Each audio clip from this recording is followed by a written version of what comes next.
Hi friends, ఇప్పుడు పండు మిరపకాయల నిలువ పచ్చడి ఎలా పెట్టాలో చూపిస్తా. శుభ్రంగా కడుక్కొని తుడుచుకొని ఉంచుకోవాలి. అలా చిన్న చిన్న ముక్కలుగా కట్ చేసుకోవాలి. 1 కిలో పండు మిరపకాయలకు 1/2 కిలో చింతపండు, సగం కప్పు ఎల్లిపాయలు, సగం కప్పు కల్లుప్పు, జీలకర్ర, మెంతుల పొడి. ఇప్పుడు చింతపండు తీసుకొని కల్లుప్పు వేసుకొని గ్రైండ్ చేసుకోవాలి. ఇలా మెత్తగా గ్రైండ్ చేసుకున్న తర్వాత ఇప్పుడు కొద్దిగా పండు మిరపకాయలు వేసుకొని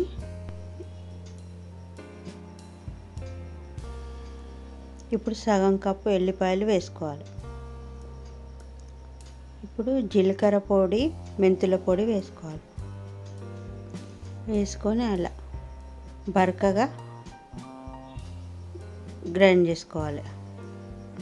మిగతాయి కూడా అలాగే చేసుకోవాలి.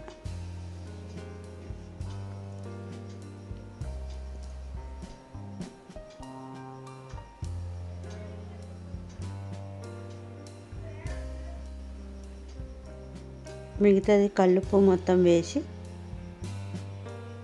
గ్రైండ్ చేసుకోవాలి.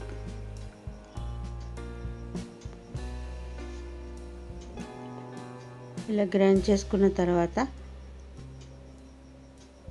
ఒక బౌల్లోకి వేసుకోవాలి. ఇలా వేసుకొని ఒకసారి కలుపుకొని క్లాత్ కట్టి ఒక నైట్ మొత్తం ఉంచాలి. అలా ఉంచితే చింతపండు మొత్తం మెత్తగా నాని బాగుంటుంది టేస్ట్.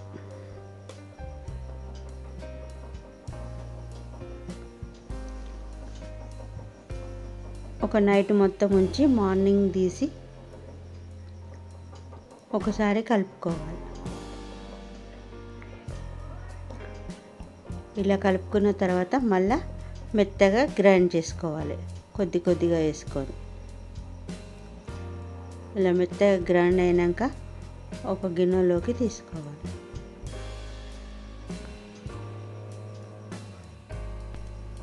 స్టవ్ పైన కడాయి పెట్టి అందులో 1 కప్పు ఆయిల్ వేసుకోవాలి. అంటే 1/2 కిలో ఆయిల్ పడుతుంది. ఇప్పుడు అలా కొంచెం మినప్పప్పు, కొద్దిగా శనగపప్పు, కొన్ని ఎల్లిపాయలు వేసుకోవాలి. కొద్దిగా ఒట్టి మిరపకాయలు,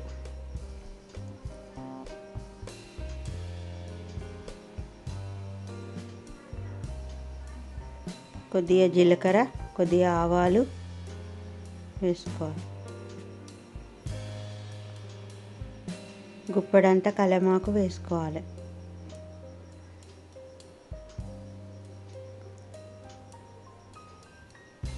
ఇది బ్రౌన్ కలర్ వచ్చేదాకా ఉంచాలి. మధ్యలో కలుపుతుండాలి. స్టవ్ సిమ్లో పెట్టుకోవాలి. ఇప్పుడు కొద్దిగా ఇంగువ వేసుకోవాలి. ఇంగువ వేసుకుంటే టేస్ట్ చాలా బాగుంటుంది. ఇప్పుడు 1 టేబుల్ స్పూన్ పసుపు వేసుకోవాలి. అలా వేసుకొని ఒకసారి కలుపుకోవాలి.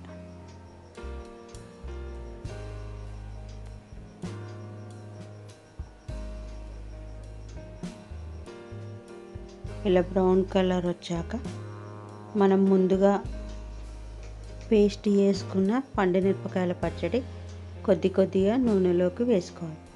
అలా వేసుకొని ఒక 10 మినిట్స్ పాటు సిమ్లో పెట్టి కలుపుతుండాలి. ఇది నూనెలో మగ్గితే తొక్కు 1 ఇయర్ వరకు ఖరాబ్ కాకుండా ఉంటుంది.